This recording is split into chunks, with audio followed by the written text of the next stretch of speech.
As a creative aspect, TV is one of the best things that we do as a species. Along with music and film and books, they bring out the best creative of all of us. They entertain and they bring so much joy to many. They invoke emotion and enable us to feel things that we bury sometimes deep down. That's what this podcast is for. Welcome to A Million Little TV Shows. This is what I call the breakdown while I break down. Each week I will go through a different TV show, a different season of that TV show, and different episodes of that show. And I will break down not only emotions, but I will break down stories from my life, and let you know why these TV shows mean so much to me, and why I believe that they are some of the most important shows out there. This podcast is here to highlight a lot of smaller TV shows, or TV shows that don't really get a platform, because we know of a bunch of TV shows that get a multitude of different podcasts. Ted Lasso, Game of Thrones, The Office, they've all got several podcasts out there analysing all types of different things. But there's not many out there for the little guy, and that's what I'm trying to highlight. So each week I will go through a different show, different seasons, different episodes, and I will go across all different kinds of genres and different countries to bring you what I believe is some of the best TV out there. So I'm glad you're here with me. I'm glad you're here for this journey. And if you've watched the shows before and you wanted to come here and get an analysis on them and have someone go through them and pick out bits that you might have enjoyed, then I'm glad you are here. If, however, you have never watched the show and you just want to come and have someone talk in your ear about different TV shows, I'm glad you are here. But I hope that it inspires some people to go and seek out these TV shows. They deserve to be watched. They were made with love and care, and they are the same as this podcast, made with love and care. I am your host, Mike, and I will take you through every adventure, every horror, every piece of drama, and I hope that you enjoy the show. Hello there, and welcome back to this A Million Little TV Shows podcast. This is now episode 12 of season 12, and today, for the final time, we're going to be visiting our friends from college in season 2. And this has been a fun show so far. I think this second season's kind of lacked a little bit, but from the first season, I knew I had to carry on with the second season. And yeah, it's been good. It's been nostalgic watching the show again. And yeah, it has had some fun and some laughter in it. And in these crazy times that we're fucking living in right now, like, we need that kind of thing. So if you've got a chance, go back and watch it. If you've already watched it, just go revisit. It's half hour every day, 8 episodes, so 4 hours, 8 hours in total. It's not that extraneous. And yeah, I think it is just a good series to go and revisit. But speaking of revisiting that, let's get on with this. So, this is Friends from College, Season 2, Episodes 5 to 8, the finale.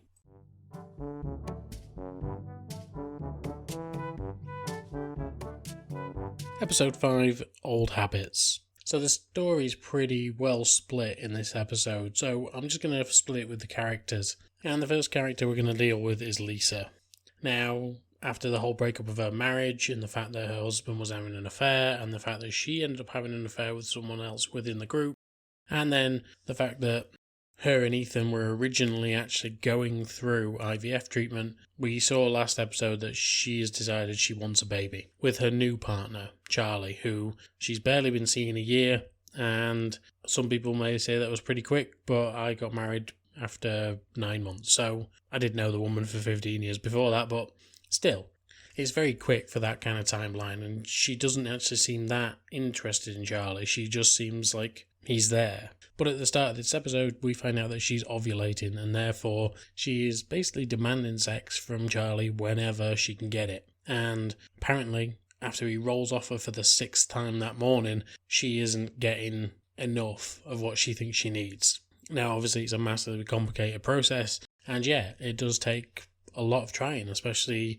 at that particular age. But now let's not forget that this shows, I think they're early 40-somethings, so, Lisa is probably about 41 when this starts, and she's struggling. These are going to be her last few years of being able to try, and it's just not been easy for her. And now that she's literally starting again, it really isn't easy at all. Charlie, however, seems to be a little bit younger and is a fairly athletic bloke by the looks of him, but even he is not being able to keep up here in a physical sense. but after 6 times I think it'd be dropping off.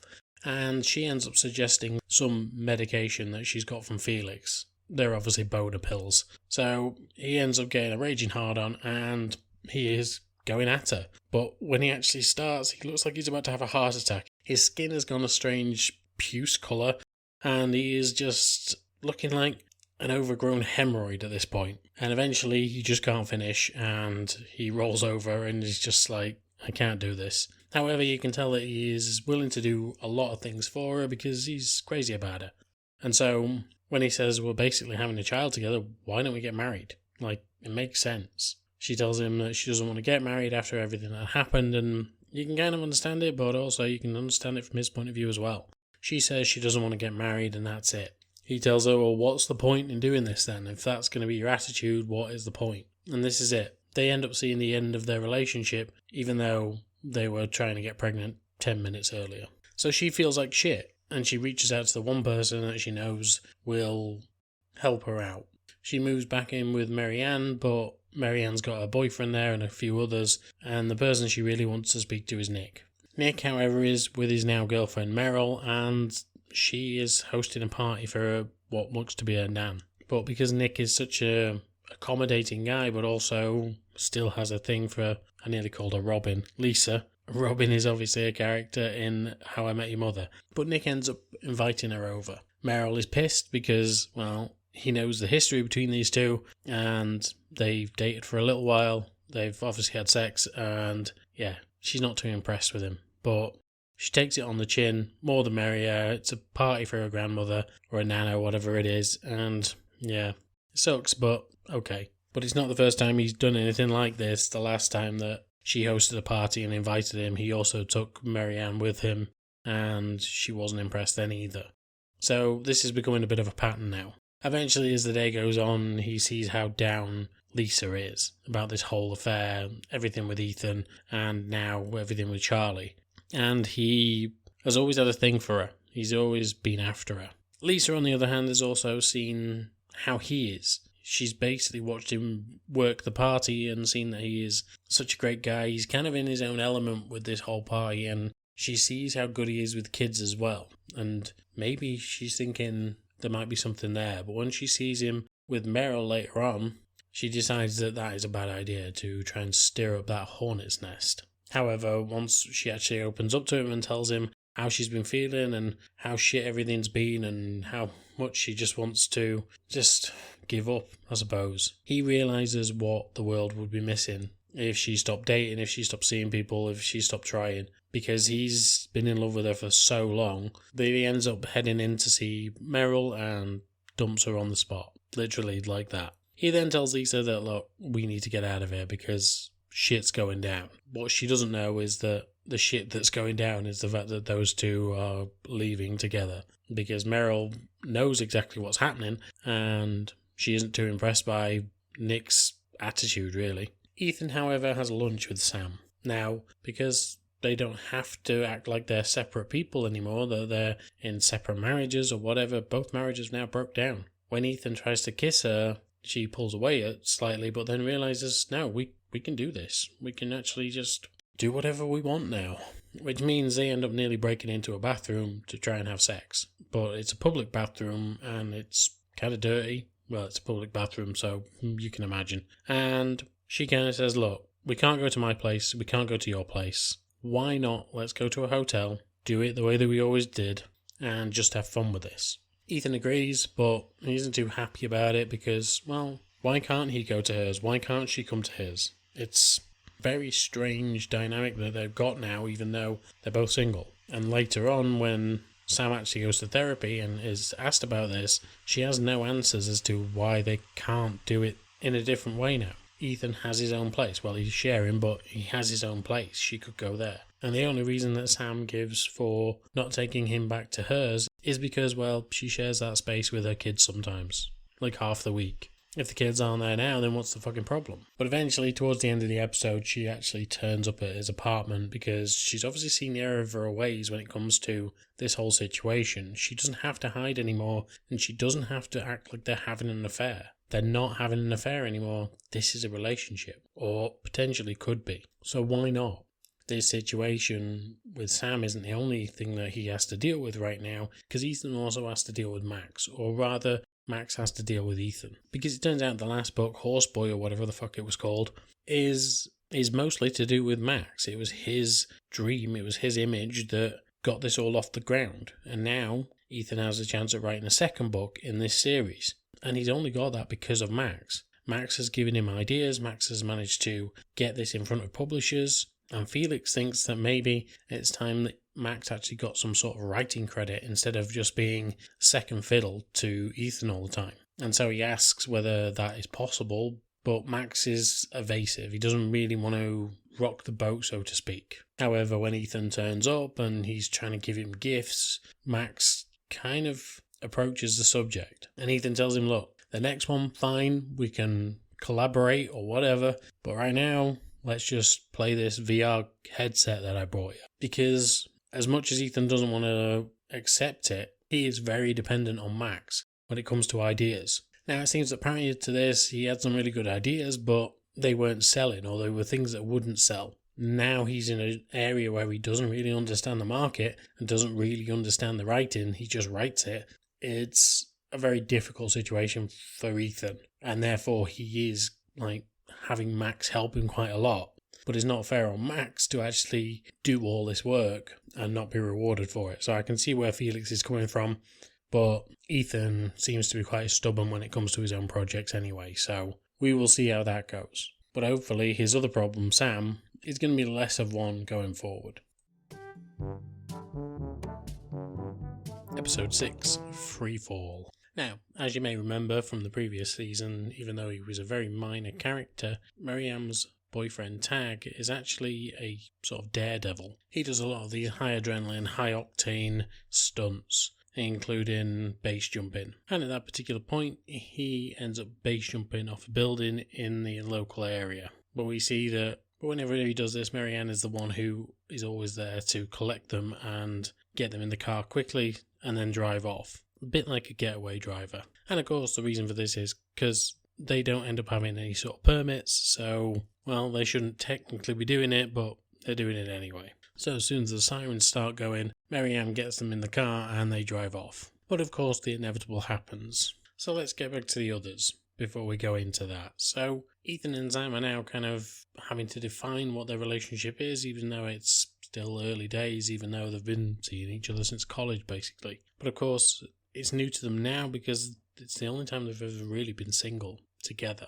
And so initially when Sam ends up meeting Ethan's new housemate, Alan, they can't really put a label on what they are. They kind of stutter over their words. He doesn't want to say girlfriend, she doesn't want to say boyfriend, they don't want to say partner, or they're in a relationship. But of course, the previous night they were having sex, and Alan obviously knows, he can hear. So it's a little bit of an awkward situation. He doesn't want to just say that she is someone that he fucks around with, but they need to find out what they actually are. And of course, that's a very interesting conversation to have when you first start dating. Like, when do you officially start calling yourself a couple? Because it isn't always really that easy to determine. Me and my wife, initially knew that we were dating, but we didn't actually say anything about that we were dating. It was a weird situation between the two of us, and at the time, we didn't really admit that we were properly dating. It was just kind of, we were having fun. Eventually we had to admit how we felt about each other, and when we did, it just felt so much better that we knew that we were together properly. And that's what Ethan and Sam really need to figure out now. But they only really managed to do it towards the end of the episode. So, like I've said, Ethan is now living with Alan, but Sam is still having her ex-husband come over because obviously he has to drop the kids off. So she is still in the house that they shared at one point, and it isn't always easy for her, especially having him around. But she's trying to live the life that she needs to lead, and she has Ethan over, and they end up in bed together, obviously, and the next morning, her ex-husband John comes over. She's still trying to hide this massive secret from him because, well, he was always suspicious, and now his suspicions would be very at the forefront.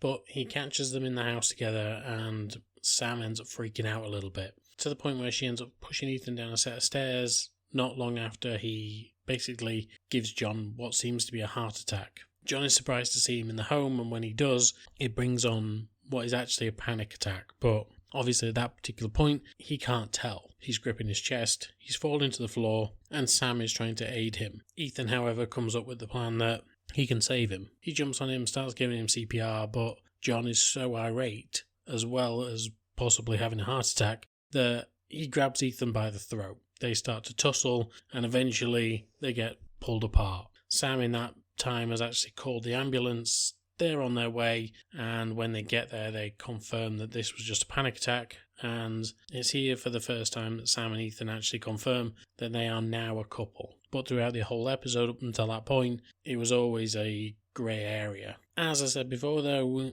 Ethan has another problem, and that is Felix. Well, Max and Felix, in all fairness. But Felix asks for a meeting with Ethan. And when he does, Ethan thinks it's because he wants to be more friendly towards him. However, when he turns up, he gets confronted with the fact that, actually, this is stupid. The amount that Max does for you, he deserves a co-write. They get into this whole situation where Ethan is constantly arguing with Felix, and he's just being really childish about this whole thing. He should give his friend a writing credit because his friend has helped write this story for him. Yes, all the actual technical words will be his, but the idea is Max's, and therefore he should at least be given a shout out. But eventually Ethan caters to his demands and gives Max the kudos that he deserves. And this seems to mend things a little bit between Felix and Max as well, because this has been a point of tension between the two of them for what seems to be a while now. That Ethan is always the bully to Max, and Max just rolls over and lets him do whatever he needs to. And it's not really fair, because Max deserves better out of his friendships. And then we'll get on to Nick and Lisa. So now that Lisa is having to move out of her place with Charlie, who isn't taking this well at all, he does this kind of, I'm fine, the Ross thing from Friends, and he's obviously not. He's obviously taking it badly, but Lisa is moving out regardless. She moves in with Nick for a bit, and while she's there, she even takes the sofa. Now, one thing that Charlie said is that she uses people. She uses men especially. She was using Charlie for a place to stay and someone to have sex with and someone to have a child with, but she didn't want to commit. And now she's using Nick as a person who is going to basically be kind of a sugar daddy to her and look after her for a bit until she moves on to the next person who is going to get used as well. She asks Nick if he believes that that is true, as he is literally setting himself up on the sofa so she can have his bed. It's only going to be for a night, but still, it's not a good look when she's literally saying, "Do I use men? Thank you for your bed." But throughout the night, Nick can't sleep. Mainly because there is a massive neon LED fucking light behind him, and he doesn't know how to turn it off. But also, Lisa is in the house, and he and her have always had a thing together. Obviously, the time that they went away on holiday and ended up having sex all the time, it was a lot of fun for them, and he is in love with her. However, the way he ends up telling her isn't exactly the best way to tell her, because he can't sleep, so he gets up and he goes to the bathroom, and he starts masturbating. He doesn't lock the door, and of course Lisa walks in. He apologises profusely, but he's obviously embarrassed. And when she says that she will leave, he says, "No, don't leave, I love you." And it was that quick. It just kind of blurted out of his mouth, and he was embarrassed for the rest of the night and the next morning. She comes down and tries to make a joke out of it, and at that point, it's all you really can do. It's a joke that's going to be between the two of you. It's going to be a private thing for however long, but it needs to be something between the two of you. Make light of it. Make it feel less awkward. Even though it is an awkward situation, you're friends at the end of the day. And it's not like they've not seen each other naked before. They obviously have. They've fucked each other before. So it shouldn't be that much of an awkward situation. And when she makes light of it, the tension between them kind of fades. It's here that they end up watching a video of Tag, Miriam's boyfriend, who is doing this second skydive. However, everything ends up going wrong, and he plummets to his death. The funeral is one of the weirdest I've seen on TV, and throughout they are streaming live on the internet. But also throughout they are sponsored by Monster Raging Red or some horseshit fucking drink, maybe Mountain Dew Red, and they are constantly giving a shout out to Mountain Dew, like it's a bad YouTube video. They're getting this sponsored content, and it's such a weird situation to have. But I think this shows the friends that life is a little too short. Ethan gives Max his writing credit. He and Sam end up declaring that they are a couple, and Nick and Lisa kind of feel like they are going to end up back together because they do actually make sense together. And so, even though it's a sad episode and a sad situation for Marianne to be in, the rest of the group kind of seem to grow from it. And with 2 episodes left, we've got to see how that plays out. Episode 7, Fireworks. So now that Ethan and Sam have the whole situation with John under control and he knows everything that's going on, they decide that they might as well tell the group. They basically told one of the most important people because, obviously, John was married to Sam. So now they'd have to decide who's next. But of course, there's only one person that needs to be next, and it's going to have to be Lisa. Now, pretty much the episode for those 2 characters is just that. Them leading up to this big announcement that they are now together. It ends up going catastrophically wrong, but we expect that from these 2. Lisa, however, when she's told the news, is nonplussed. The reason for that is because, well, she's just had a bombshell dropped on her. Her and Nick go out to dinner, and she's essentially saying that she's going to be going away for a few days, and Nick seems like he's angling for her to stay. The more they talk about their relationship and why they couldn't have got together, and, you know, they're both separate now, so what would it matter if they ended up in a relationship right now? They come to the conclusion pretty fucking quickly that this is stupid. They've obviously got feelings for each other, why don't they just do this? And so after they kiss and decide that that is going to be their relationship, Lisa goes home. She's all smiles until all of a sudden she's not. She accidentally throws up on a guy on the bus without his real knowledge, so that just shows the kind of area that she lives in where he doesn't even notice that he's been thrown up on. But he then tries to hit on her. She makes her excuses, leaves the bus, but then she needs to know what's going on. She's always wanted this, but now she's fearing that this is coming true. Turns out, yes, she is pregnant. So she goes to see Charlie. He was the last one that she was in a relationship with, and therefore must be the father. He's excited about this, even though he loses his soccer, and he ends up then going off with her to the hospital, getting all these checks done, and they essentially tell her to the day when she got pregnant. Of course, to the day rings a bell with Lisa, and she has to once again hurt Charlie. They just literally agreed to get married, and now she's telling him, you aren't the father. She obviously knows that Ethan is the father, and that is, well, going to be devastating. She's just found out that this guy is now dating the woman who broke them up. And of course, she doesn't know how Nick is going to react to all of this. Plus, she's just literally said she would get married to Charlie just because she was pregnant by him. So she has really got herself into a real mess with this. As for Max, he is having a real tough time of it. Now that he has come on board with this whole being a writer, he's gone into work. He essentially said, I'm done. He wanted a big sort of exit and a lot of praise and what have you, just kind of handshakes and all that.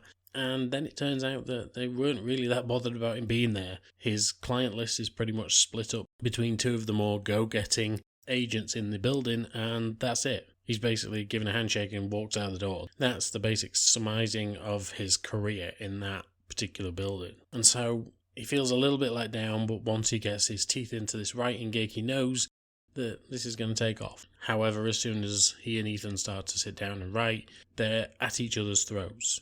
Max is constantly nitpicking at every little thing that Ethan is doing, and Ethan tells him, look, you take the odd numbers, I'll take the even number chapters, and we'll just write our own stuff. And then we'll come back together, we'll collab, and we'll do it from there. But now, Max realises why he needs Ethan. He needs Ethan because Ethan is the wordsmith. Ethan is the one that will put the ideas down on paper. Just because he has a good idea doesn't mean that he's written a story. I've had plenty of good ideas, doesn't mean I've written a story. And so this is frustrating for Max now. When he finds out that Ethan's written 2 chapters already, as well as 60 or 70 pages, he then starts a competition saying, I've already written 70 to 100. So he's digging a fucking hole for himself that he isn't going to get out of anytime soon. He's forced his way into this situation, and now he's having to deal with the consequences. That night, however, Sam and Ethan come out to the actual crew, the rest of them. Nick, Marianne and Max. And no one really knows what to say to them apart from Marianne. She basically says, look, this is a fucking bad idea. What the hell do you think you're doing? Like, you've just broken up with both your respective partners. You two have always been volatile. This isn't a good idea. But she kind of lets it lie at that. Because when Ethan claps back that, well, Lisa's fine with it. We don't have to worry about Lisa or John. They're both fine with it. So maybe you should kind of keep your nose out. But then Nick comes up with the revelation that, well, yes, Lisa would be okay with it because, well, obviously, she's with me now. So this is news to everyone. From what I remember, they knew that Nick and Lisa had slept together, but here it is out in the open. They are now in a relationship, even though she has just agreed to marry a different man and is having the baby of another man. But according to Nick, they're together. But as we go into the final episode, we're going to find out if at all it all collapses around them, or indeed how. Because if this season ends on a massive cliffhanger, we ain't getting a fucking resolution to this, because this is the last episode. So let's get on to it.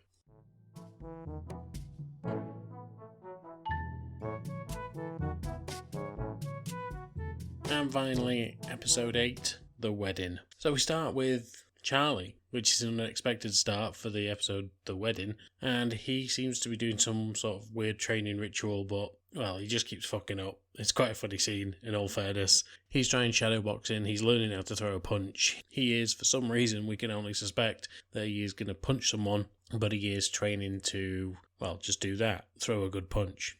Then we get into the episode. Now, for an episode called The Wedding, there isn't a lot of wedding in it, in all fairness. Like, I would expect this to be fully centred around the whole wedding party, everything to do with it, the whole wedding day, but there isn't a lot to go at. How we actually start when we see one of our main characters is the fact that Sam is taken to lunch by her ex-husband John, and he tells her that he wants to get back with her. That's his main aim of this whole dinner, and he thinks that it's a good idea for them both to start seeing each other again. She obviously is with Ethan. She wants that now. She wants to be with him. But she leaves John hanging. She doesn't actually answer his question fully and kind of just walks away. And we know that their relationship's about to get tested as it is because we know that Lisa is pregnant. And so at the wedding party, we see everyone having shots taken. They're all stood in front of a fountain, including Lisa, when all of a sudden a man in a tracksuit comes and attacks Nick. He smacks him across the face, and then we realise who it is.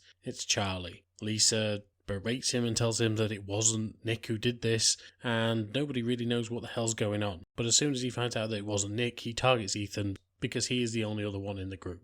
And then they get into this fucking Benny Hill type chase scene where they're running around this fountain and Charlie is trying to hit either both Ethan and Nick, or Ethan or Nick. So it's a fucking daft scene, but it's very funny when you actually watch it, with the fact that Lisa is in the background just yelling, just trying to control him, like watching dogs chase each other across a park, while their owners are literally trying to rein them in. It's so fucking stupid. Eventually, however, the truth comes out. Not the fact that Lisa's pregnant, but the fact that Lisa slept with someone else, and that someone else is Ethan. And now he has some explaining to do, as does she. Not that she really needs to explain anything, she wasn't with Nick at the time, but she feels like she needs to offer him an explanation, especially when he finds out that she's pregnant. Ethan, however, has his own conversations to have with Sam. He basically tells her, look, we weren't together at the time, it was a one-off, it was just, we were together, going over old times, and things happened. And look, from now on, open, honest conversations, that's what we need to have going forward. Sam agrees and then tells him, well, technically I've got my own confession. Me and John met this morning and I didn't really rebuff him when he actually asked, should we get back together? So instantly Ethan shows that he is on board with this relationship and tells her, look, I've booked us tickets to Paris. We always wanted to do it, so why not? Let's just do it. And so it's arranged. Lisa is going to be going for a scan the next day. Ethan and Sam are going off to France to start their new relationship. Max and Felix have got married, and everything seems to be hunky-dory. Problem being is that Max just cannot keep his mouth shut. So during the wedding, he finds out from Felix the reason that there may be some conflict coming for the group. Felix tells Max that Lisa is pregnant and that it is Ethan's. Now, Max has already got issues of his own because the book that he's trying to write just isn't coming. And Ethan literally goes into a meeting with Max and says, look, you seem to be doing really well because Max is lying to him about how much he's written. And Max continues with the lie. Ethan basically says, look, I'm handing over the reins to you for the whole book. Take my name off it. Take my writing credit off it. I don't want anything to do with it. This isn't my book anymore. This is always yours. This is your idea. This is how you would go about doing this genre. I don't know anything about it. I shouldn't have done the first one, and I certainly shouldn't be doing the second one. So he hands the reins over to Max. So Max now has nothing written and now has to deliver on this book. And so while that's all going through his head and he's just had his wedding, he decides to come clean. He runs over to Ethan's just before Ethan's heading off to Paris, and he says, look, I haven't written a thing. I don't know what I'm doing. This isn't for me, and I'm really struggling with what to do. And everything's kind of got on top of me, and he lets slip to Ethan about the fact that Lisa is pregnant. And of course, Ethan knows straight away that it's his. And Ethan is meant to literally be going out the door at that point, and as he is, he decides to go to the hospital instead of going to the airport. He chooses his ex-wife over his current girlfriend and the woman he has been having an affair with for a multitude of years. He leaves Sam at the airport to know that she isn't the one that he's chosen, and he goes to what potentially is the mother of his child. And that, unfortunately, is where we leave it.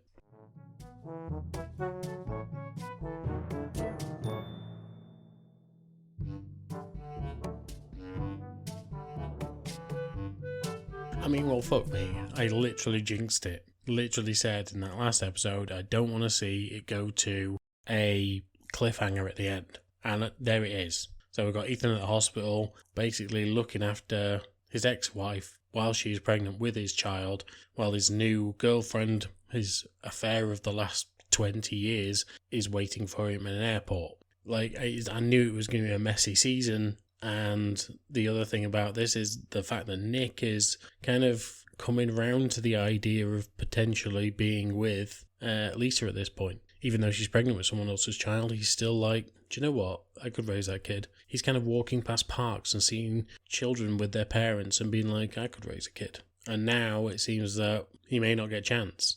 He may end up just being fun Uncle Nick. And, of course, Auntie Sam, who never turns up anymore because she was in love with Dad for so long. Like, it's a mess, and it's a real mess that they've left it in at the end of the season. And I don't know if they knew if this was being cancelled, but fucking hell, this is bullshit. To come to the end of the season and be like, oh, shit, there could have been another season. If they'd have wrapped it up beautifully, I'd have been happy for them. Hopefully they do bring it back and do one more season, but we're still waiting on Mindhunter. So, yeah, I really enjoyed watching this show. I really loved watching these guys interact. I think they were a good crew. 3 of them I don't think I'd seen before, or not in anything major. And Keegan-Michael Key, I know from things like Saturday Night Live or skit shows at least. So, yeah, I've never seen him really do any proper acting. It's always daft comedies if I do see him. And this was a little bit more serious than that. There were more stakes in this than there were anything else that he's done. So, yeah, it was nice to see him in this role. Obviously, Kobe Smulders just went from this to a lot higher things, a lot better things. She's just been in Shrinking, which has been on Apple TV, which is really good. Obviously, she was in How I Met Your Mother as well before this, and she's been in the MCU, so she's obviously going strength to strength. But yeah, I really enjoyed this show. I enjoyed it the first time. The second time, as I sat and watched, some of it fell flat a little bit, but it was a really good show, and I think it deserved more than what it got. What do I know? I'm just an idiot on the internet. As with most critics, they're all idiots on the internet. Anyway, I'm going to try and stop being critical of the show. I think it was good. It was entertaining. 8 hours of my life that I'm like, yeah, I don't mind watching it again. So, I'm done for today. But like, share, subscribe. Thank you for listening. You're all awesome. However, obviously, this is coming up to the end of Season 12 now, and we're going to be going into Season 13. So let's just remind ourselves of what is coming next season on A Million Little TV Shows podcast. So, in Season 13, we are going to be covering Bates Motel Season 2, something new in Physical Season 1, a Spanish show called 30 Coins, which I'm excited to say has been on my list for a while, and I haven't watched it yet, but I'm interested in it. It sounds like a good concept. We're also doing Extrapolation, which has also been on my list for a hell of a long time. And finally, we're going to be covering a show called When the Streetlights Go On. So, yeah, I'm excited to actually watch all these shows next season. Obviously, we have one more episode of this left, which is Around the World in 80 Days. But until next time, I will speak to you soon. Bye. As always, thank you for listening to this podcast, and you could really help me and the podcast by giving a like, share, subscribe on all major platforms that you listen to podcasts on. As an independent podcaster, this will just help me exponentially when it comes to actually doing more things with this podcast. I truly do enjoy this, and I absolutely love revisiting these TV shows with you guys.